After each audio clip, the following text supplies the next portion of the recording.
Hello, everyone. Welcome to Honey Drop Media. My name is Maite Herrera, and I'm here today with Carlos Jesus Calzadilla.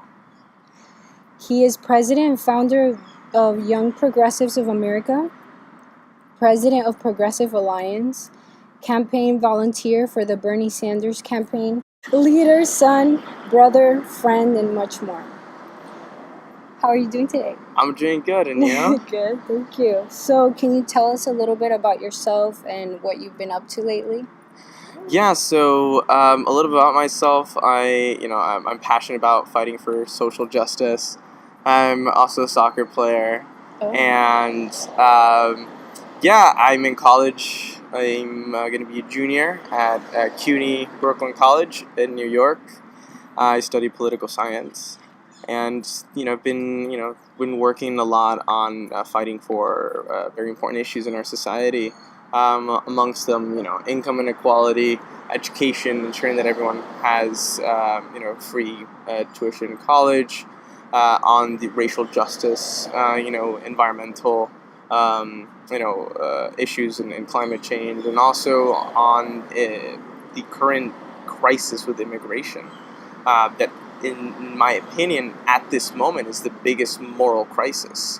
That we are having children locked up in cages, separated from families. We are having immigrants hunted down and being terrorized by ICE, and all at the behest of a very dangerous president that we have right now. And then there's a bunch of other policies that we've been on the forefront of. Excellent. Thank you. So, according to the Immigration and Customs Enforcement, aka ICE, website, quote, ICE executes its mission through the enforcement of more than 400 federal statutes and focuses on smart immigration enforcement, preventing terrorism and combating the illegal movement of people and trade, end quote.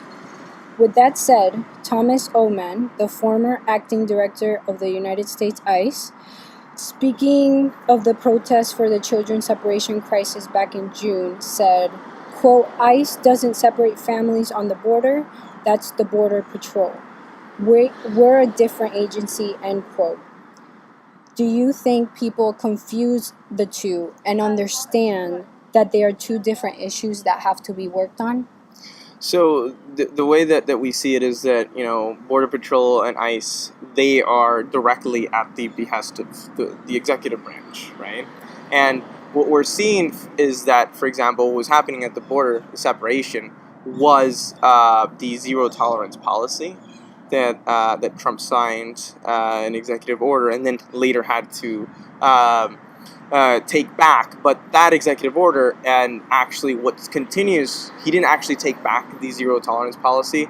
He just signed an order to not supposedly separate the families as they're going through the process. But the issue is that zero tolerance made crossing the border a federal crime instead of what it is, which is a misdemeanor, kind of like jaywalking. So doing that means that they would prosecute the parents like it was a crime, a federal crime, and obviously children cannot be in a prison due to other laws that have been enacted. Children cannot be held in these prisons. So essentially, they just created cages for them, and that is the issue. And they know that. Now, Border Patrol works hand in hand with ICE. ICE is terrorizing immigrants, and Border Patrol is enforcing these very disgusting laws at the border. Now, the issue is also that within 100 miles of the border, Border Patrol can try to conduct, any investigation, try to look for people's identification, which is a law that we need to change. Now, when it comes to people confusing, I don't think, people are necessarily confusing it. I mean, these are two organizations that are terrorizing immigrants. Now, Border Patrol is a institution that has to be reformed. ICE is an institution that cannot be reformed and needs to be abolished. So that's probably maybe the difference. When we look at what Border Patrol has been doing, has also been horrific. They, back in May, Border Patrol shot and killed a young woman named Claudia Patricia. She was just 20 years old. in college, trying to look for a better life. So the issue here is Border Patrol is executing inhumane policies, hand in hand working with ICE, who is terrorizing communities all over the country. And we need a change on the focus of Border Patrol, and we need to completely remove ICE as an institution of the government. Okay. So, Obama was nicknamed Deporter-in-Chief, and according to an ABC News article from 2016, he deported more people in American history than any other president with the use of ICE. He primarily focused on criminals than on families. So with that said, do you think ICE should be reformed more than to be abolished if they can once again focus on criminals than on the latter? Well, I think the fact that even under Obama, ICE deported so many people is proof that ICE as an institution needs to be abolished. Because even under Obama, someone who, was friendly to immigrants, we still had a deportation machine, even under Obama. And now under Trump, ICE's powers have been expanded even more. So what that tells you is that, Obama could have done more for immigration, and he didn't. And that's one big issue that he admits was, when in the first 2 years, he promised Jorge Ramos in an interview that he, in the first 100 days, this first year, would address immigration. And didn't, and the Democrats lost the majority in Congress, and then that was impossible. So that kind of, is a criticism of Obama for sure. And there's a lot of families that shouldn't have been separated that were. However, what we're seeing under Trump is that ICE has been given an unlimited amount of power and jurisdiction to terrorize communities. And they're not going after criminals. They are going after everyone who is an immigrant. And they've actually tried to deport people who are residents, who are even citizens, because they're people of color, because they're Latino. So, no, I don't believe ICE can be reformed. ICE was created relatively recently, in 2003. It was created right after the 9/11 attacks. But even though not overtly, the real focus of ICE was really to survey and to intimidate communities of color, due to that fear of that time. And it's become a white supremacist organization. I mean, it's what it's become, with absolutely no regard to humanity or even due process. They don't care if someone has a pending application. They're just going to deport. They're rating people. They're profiling people. They're picking up fathers and mothers after they drop off their kids as they leave a courthouse. So under Trump, this has become a dangerous organization who supposedly was supposed to fight terrorism, ended up becoming a terrorist organization itself. And I'm not just saying that.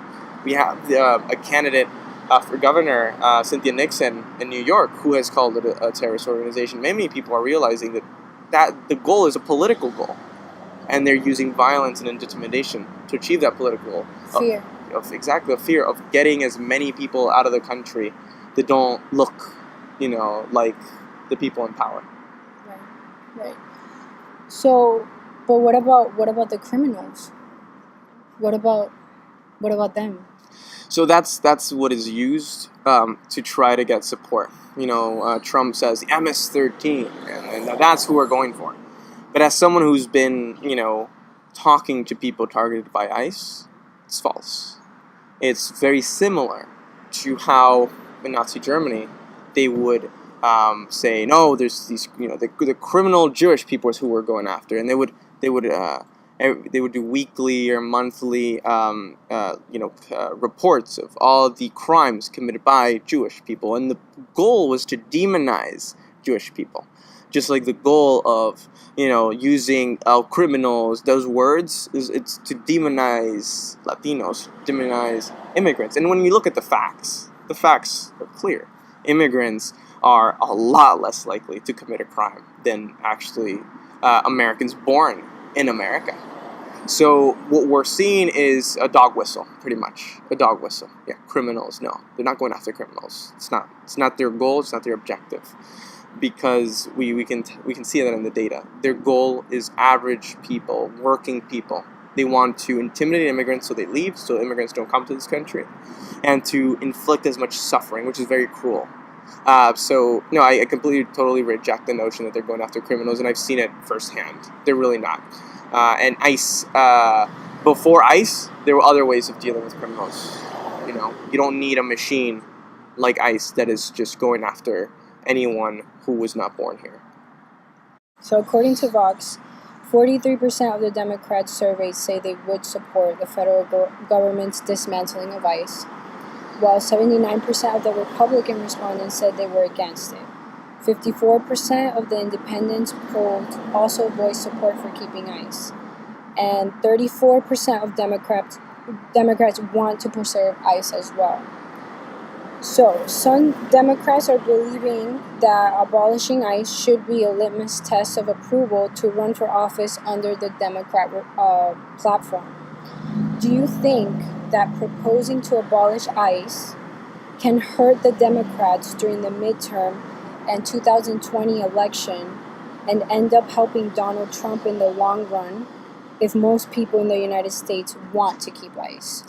No, absolutely not. I think abolishing ICE is a winning platform. There was just a poll that recently came out of whether people opposed or were in favor of ICE, and there you had 49% oppose ICE, and only like 42, 43 support ICE. Mm-hmm. This is in general, okay. Right?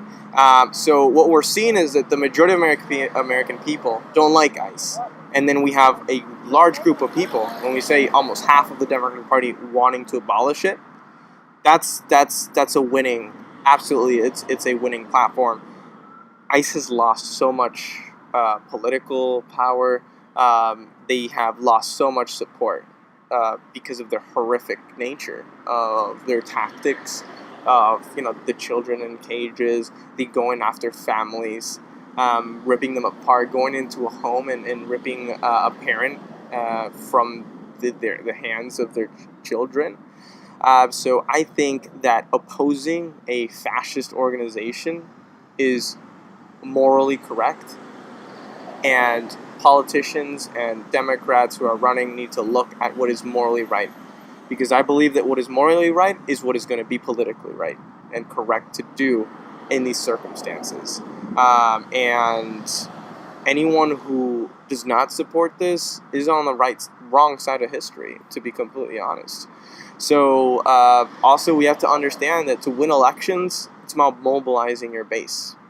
The Democratic Party needs to mobilize its base, and the base is demanding that ICE be abolished. And that's what we're seeing with Alexandria Ocasio-Cortez, who won in New York, against an incumbent Democrat. And that's what she was saying. We need to abolish ICE completely. There's no point.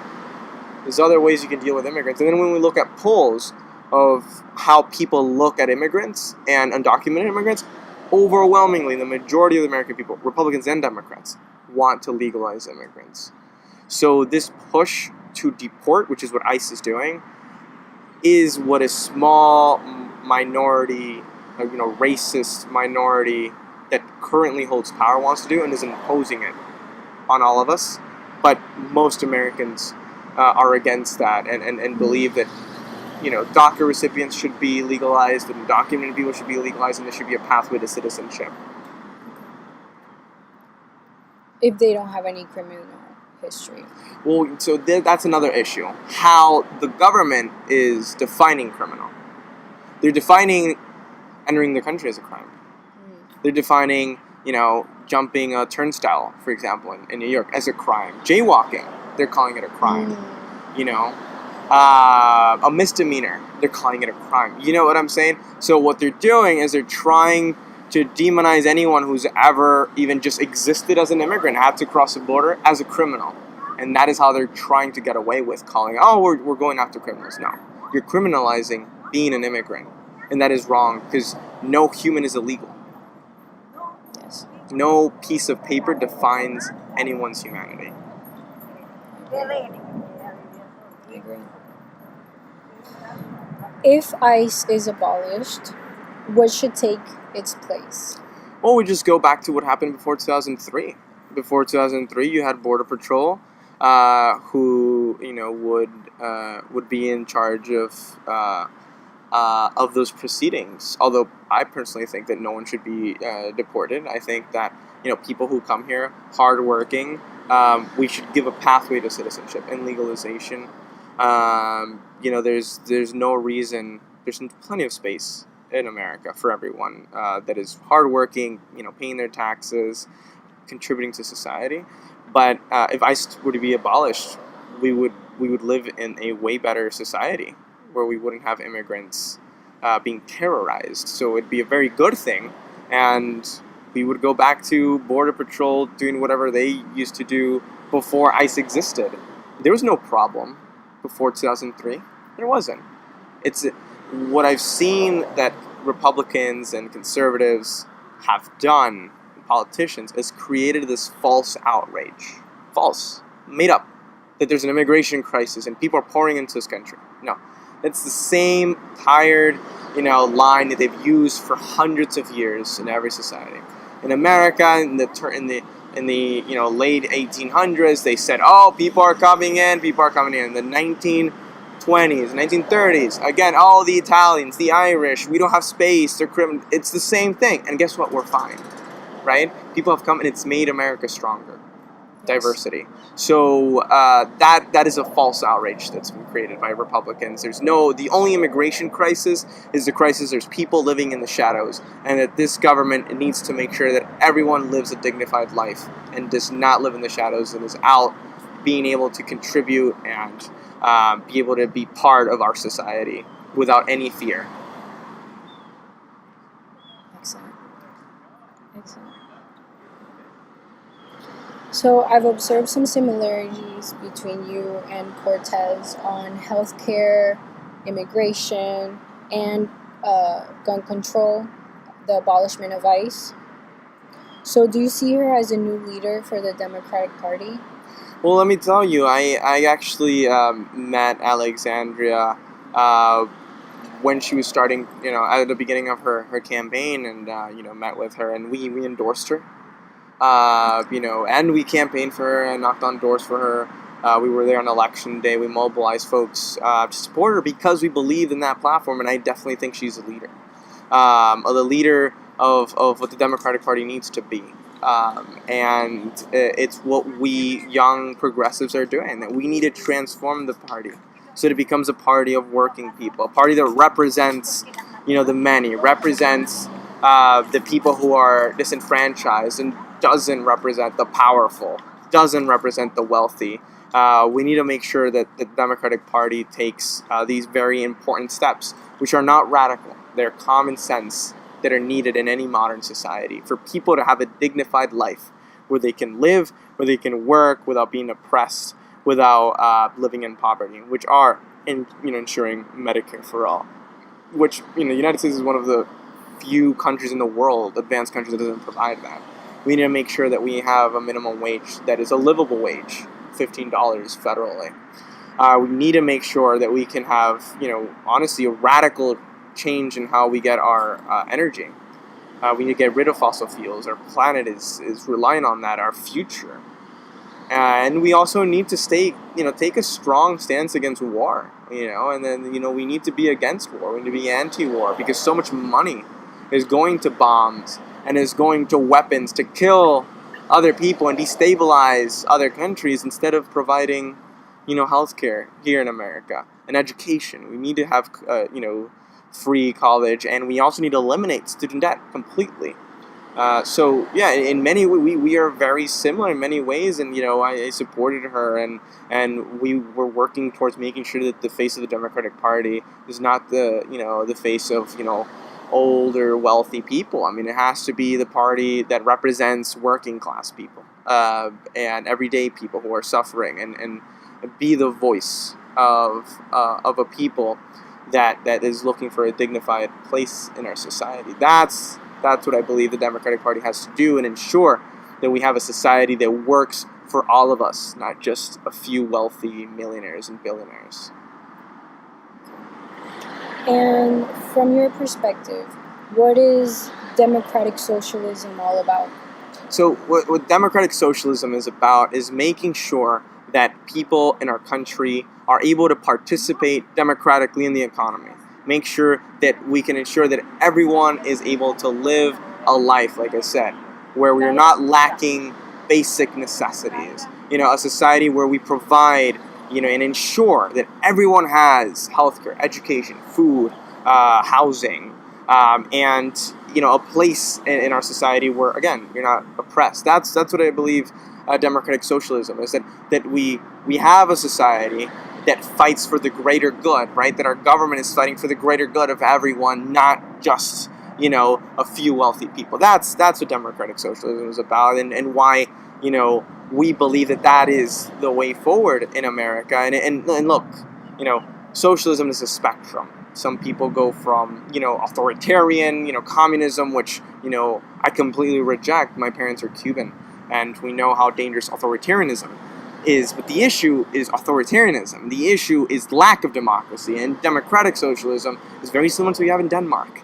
Denmark, people have paid vacation. You have there's very little income inequality. You actually have people who are able to work and enjoy their life, and they don't have to worry about next month's rent, because there's a safety net, because there's proper pay. Companies, and what democratic socialism is about is making sure companies pay their fair share and not ripping off and oppressing their workers, that people have power over their labor, and are not getting they're not getting screwed over or ripped off.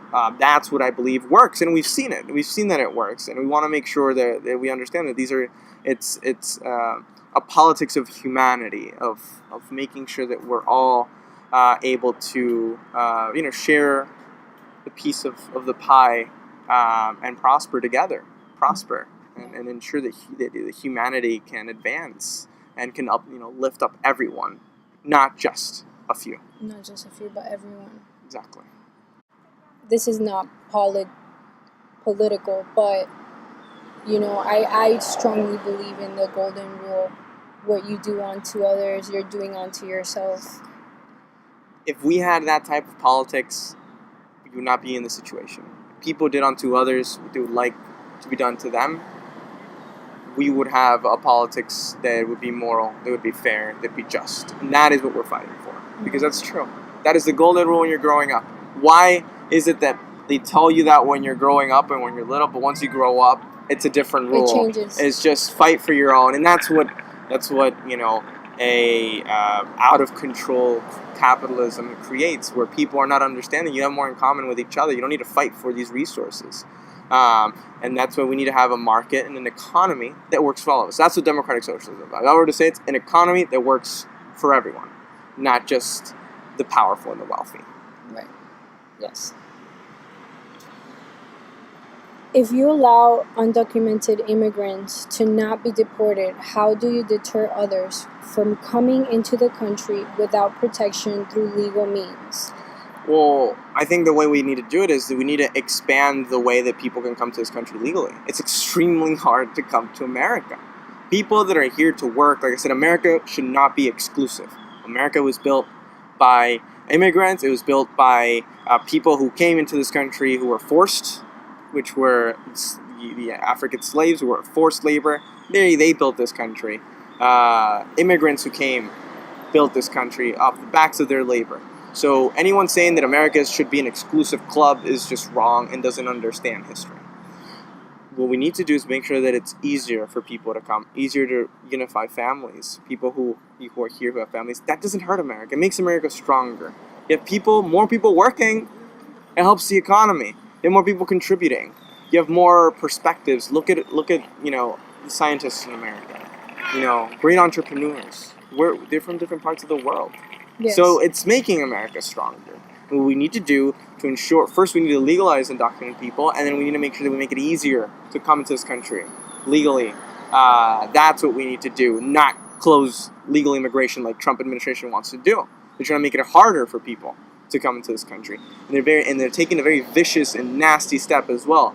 They are now trying to make it impossible for anyone who is a permanent resident, who has a green card, to become a citizen if they've ever taken any public assistance, like food stamps or Medicare, or if they've taken Medicaid or Obamacare. I mean, this is insane. What is the goal of that?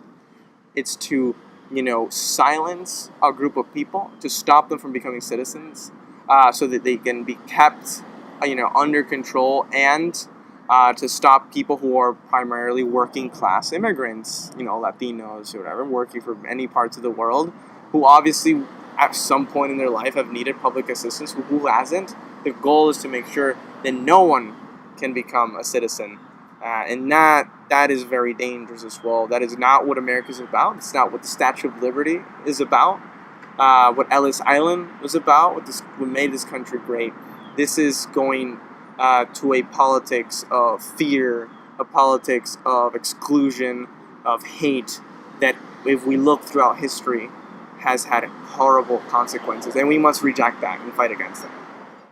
Are you looking to run for an elected office position, like for House, President, etc.? Well, at the current moment, my goal is, as president of Young Progressives of America, is to empower as many young people as possible across the country to achieve true political change, progressive change, create a progressive America. That is my current goal. As for the future, I'm definitely not going to put that off the table. Yeah, chase your dreams. Yeah. Great. What would you like to see happen in the United States? So, what I would like to see is that we can mobilize all people who look at the current situation and realize this is not who we are. This is not who we should be. And we go and we transform our country by making sure that we're out there voting in elections for progressive candidates, for people who also want to see that change in local government and national government. I want to see an America that seeks to represent its greater side, its good nature, the America that I believe in, which is the America that fought for the abolition of slavery, the America that fought for women's right to vote, the America that fought for civil rights and ending segregation, and the America right now that is fighting against this hate, the America that is welcoming of refugees, the America that wants to create an economy that helps everyone and that ensures that no one's in poverty. I want that America to be in charge and be in power, so that we can create a better world. And America, what America does, it sets the example across the world. So if America is a moral country that practices a politics of humanity, a politics of ensuring human advancement and human dignity, we can transform the world. I really believe that. And I would like, one of the main obstacles is money in politics. The fact that wealthy individuals are able to buy elections, are able to give unlimited amount of sums to politicians, makes it so hard to get policies that majority of people want, because there's very entrenched wealthy